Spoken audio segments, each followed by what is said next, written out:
Our next types of trespass to person is battery. So what is battery? It is an intentional and direct application of force to another person without person's consent. So if we see that assault is it doesn't involve any touch, but battery it involves contact.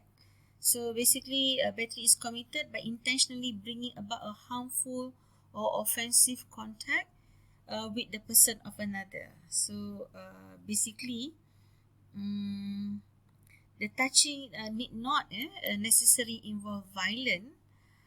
If a person intentionally applies force, the claimant can cause an action in trespass.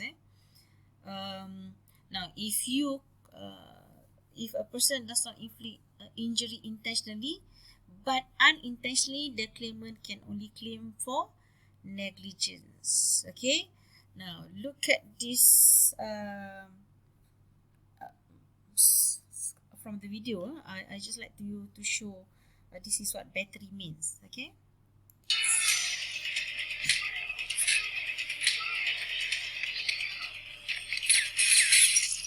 Okay, that was a scene from a movie. Can't remember the movie now. So it's a violent scene. Definitely it involves battery. Okay.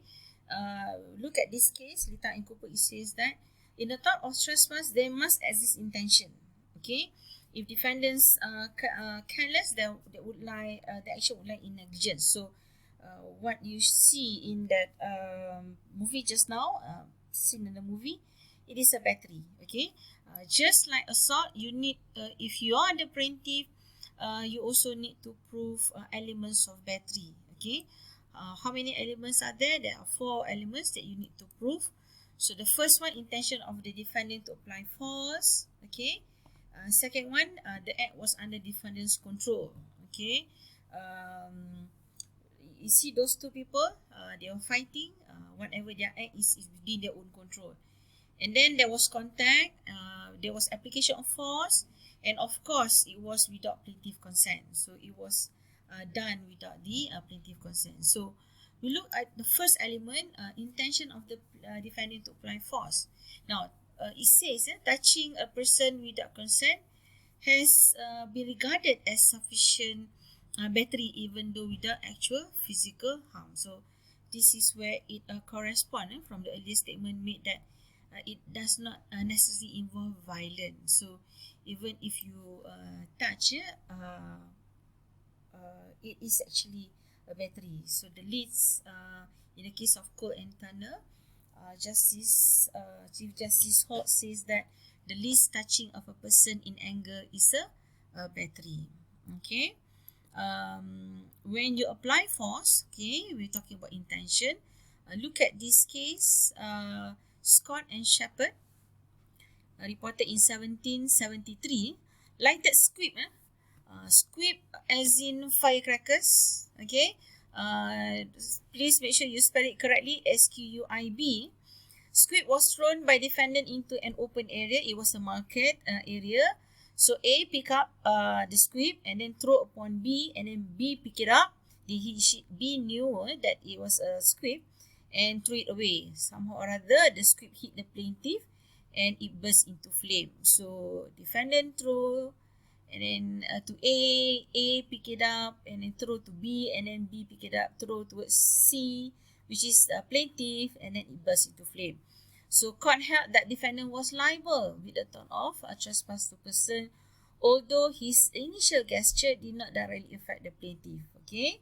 And according to the court, A and B just reacted according to their own safety. You know, like somebody throw you crackers, of course, you know, like you just throw it to someone else, right? And then, so basically, the court says that A and B did not have any intention to commit the act. But the first person, which is a defendant, he has. The fact that he threw it to someone, that itself shows an intention. Okay. Now we move on to the second element. The act was under defendant's control. Can you remember the script just now? It was the defendant who threw. It was under his control. Okay. So basically, defendant's act must be done voluntarily. Okay. Now look at this case, Gibbons and Pepper. Defendant was riding a horse. When someone hit the horse from behind, causing the horse to bolt. Okay, the horse collided with the plaintiff.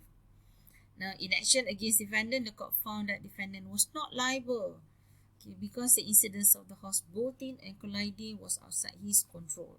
Okay, now you compare with the first case just now, the case of Scott and Shepherd about the script, right? It was under defendant control, where that particular man, he defendant, he's just through the script. Okay, compared to this one, the fact that it was outside his control, the fact the horse bolted, colliding the plaintiff, it was not within his control. Okay. So basically, you need, as a plaintiff, you need to prove it was under defendant's control. Okay. Now the third one, contact or application of force occur. So basically, there must be intentional touching or hostile contact. So if no contact, basically no battery. Now look at this case, Collis and Wilcock.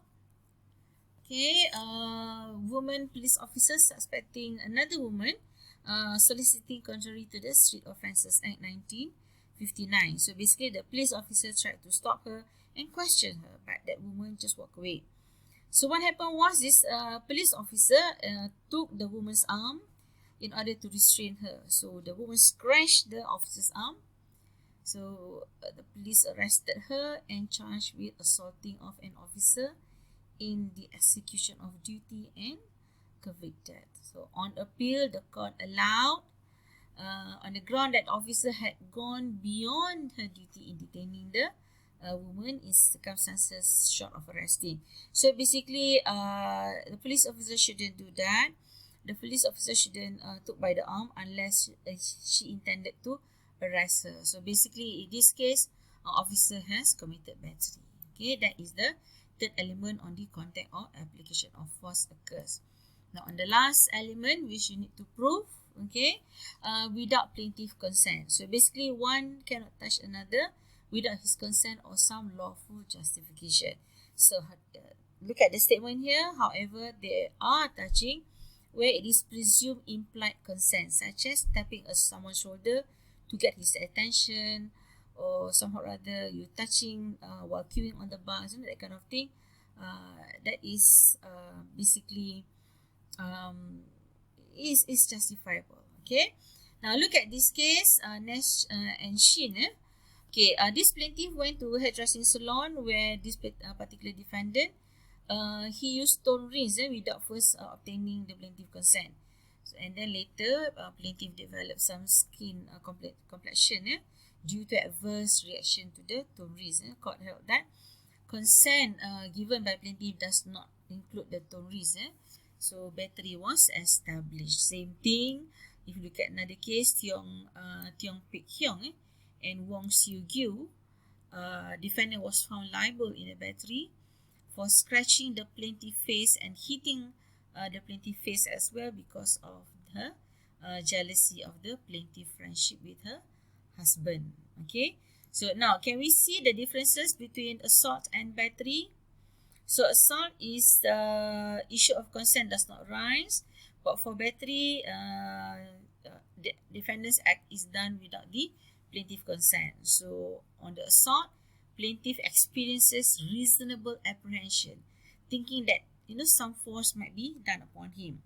But then for battery, there is a physical contact. And then for assault, the tort protect one of the threats of any physical violence, okay, as well as to maintain the person's well-being. But for battery, tort protects one from the physical contact, be it violent or not, as long as it is unnecessary and unauthorized. So in order for you to prove battery, you need to prove all elements. You need to establish all elements that they exist. Okay, then only you can succeed in an action for battery. So if you succeeded in your action for battery against the defendant, so basically the defendant is liable. Okay.